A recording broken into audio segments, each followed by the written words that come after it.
네, 안녕하세요. 오늘 저희가 함께 살펴볼 자료들은요.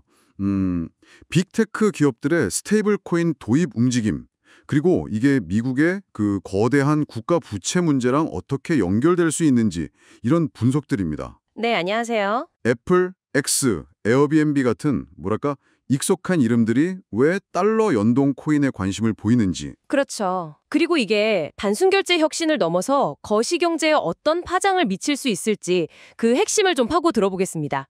바로 시작하죠. 네, 좋습니다. 특히 그 워싱턴의 정책 기조 변화가 좀 중요해 보이는데요. 아, 정책 변화요? 네.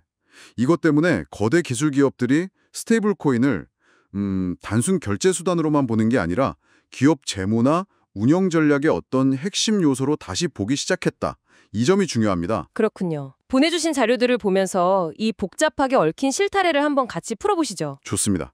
그럼 먼저 빅테크 기업들의 구체적인 움직임부터 좀 볼까요? 포춘지 보도를 보니까 애플, X, 에어비앤비, 구글, 우버 이런 데들이요. 네, 스테이블 코인 결제 도입하려고 관련 기업들이랑 초기 논의를 하고 있다 이런 내용이더라고요. 맞아요. 핵심은 역시 거래 비용 절감.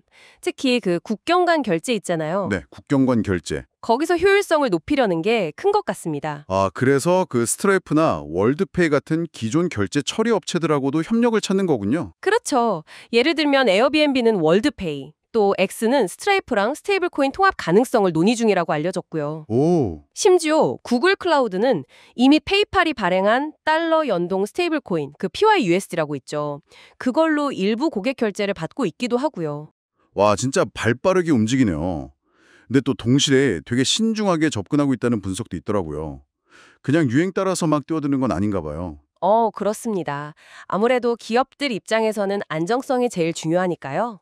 그렇죠. 그 테더의 과거 규제 문제라던가 아니면 USDC 발행사의 구조 변화 같은 잠재적 위험 요인들을 아주 꼼꼼히 따져보고 있습니다. 아, 역시 리스크 관리가 중요하군요. 네. 근데 또 흥미로운 지점이 뭐냐면 이런 움직임이 트럼프 행정부에서 디지털 자산 규제 완화 기조가 나오면서 좀 탄력을 받고 있다는 거예요. 아, 그 타이밍이 절묘하네요. 네. 특히 스트라이프가 스테이블 코인 인프라 기업 브리지를 인수했잖아요. 네네. 이게 기술 기업들의 도입 논의에 중요한 어떤 뭐랄까 전환점이 됐다는 평가도 있더라고요. 이야, 정책 변화 하나가 기업들의 움직임을 이렇게까지 촉발하다니. 규제 방향이 시장에 미치는 영향 정말 크네요. 맞습니다. 근데 이런 규제 완화 기조가 좀 위험할 수도 있다는 우려는 없나요? 물론 그런 우려도 있죠. 있지만 현재 워싱턴 분위기는 기회를 좀 더 주목하는 것 같아요. 기회요? 네. 그 제이디 벤스 상원의원 같은 인물은 스테이블 코인이 달러 위상을 위협하는 게 아니라 오히려 미국 경제력의 승수 효과, 그러니까 영향력을 더 키우는 도구가 될 수 있다. 이렇게 강조하거든요. 아, 오히려 도움이 된다. 그렇죠. 특히 스테이블 코인 관련 규제를 명확히 하려는 지니우스 법안이라는 게 있는데 이게 통과되면 미국 경제랑 달러에 큰 도움이 될 거다. 이런 입장이고요. 음, 빌 해거티 상원의원도 이 법안 빨리 처리하자. 이런 기대를 표명했죠. 그렇군요.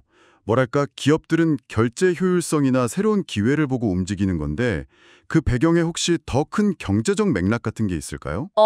있죠. 주신 자료들을 보니까 이게 미국의 그 심각한 국가 부채 문제랑 연결될 수 있다는 분석이 아주 흥미롭던데요. 네, 바로 그 부분입니다. 지금 미국 부채가 거의 37조 달러에 육박한다고요? 네, 그 규모도 엄청나지만 사실 이자 부담 증가 속도가 더 무섭습니다. 이자 부담이요. 네, 2024년에 내야 할 이자만 해도 1조 1,300억 달러로 예상돼요. 1조 1,300억 달러. 이게 10년 전에는 4,160억 달러 수준이었거든요. 그러니까 7천억 달러 이상 늘어난 거죠. 와, 10년 만에 그렇게요? 네, 국가 예산에서 차지하는 비중이 이제 국방비를 넘어설 정도입니다. 국방비보다 많다고요? 그렇죠. 일론 머스크 같은 사람들이 계속 경고하는 이유가 바로 이겁니다.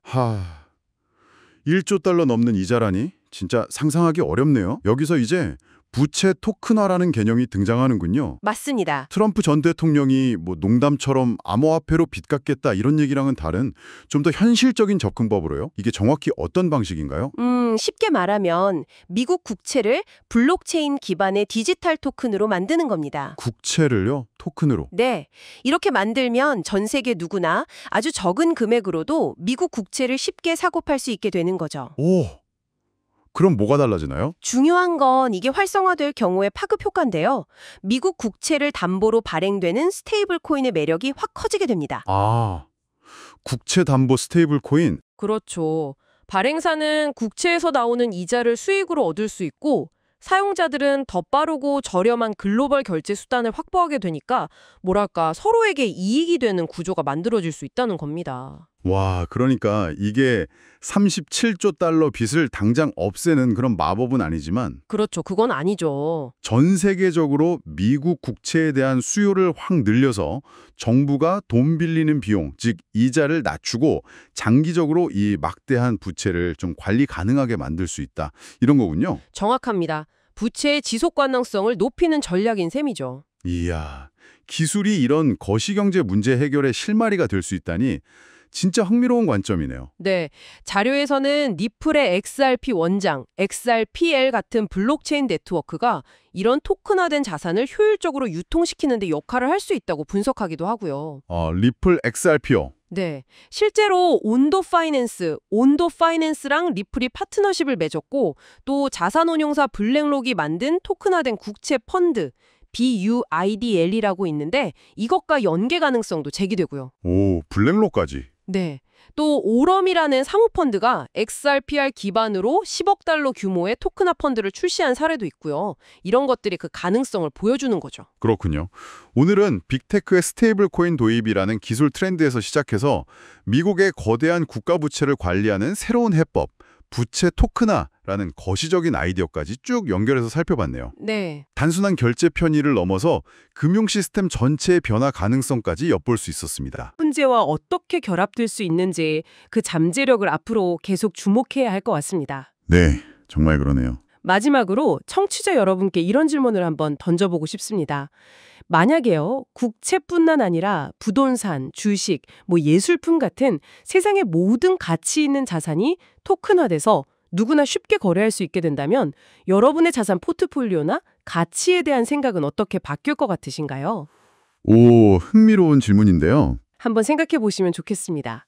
다음 시간에 더 깊이 있는 이야기로 찾아뵙겠습니다. 네, 오늘 말씀 감사합니다.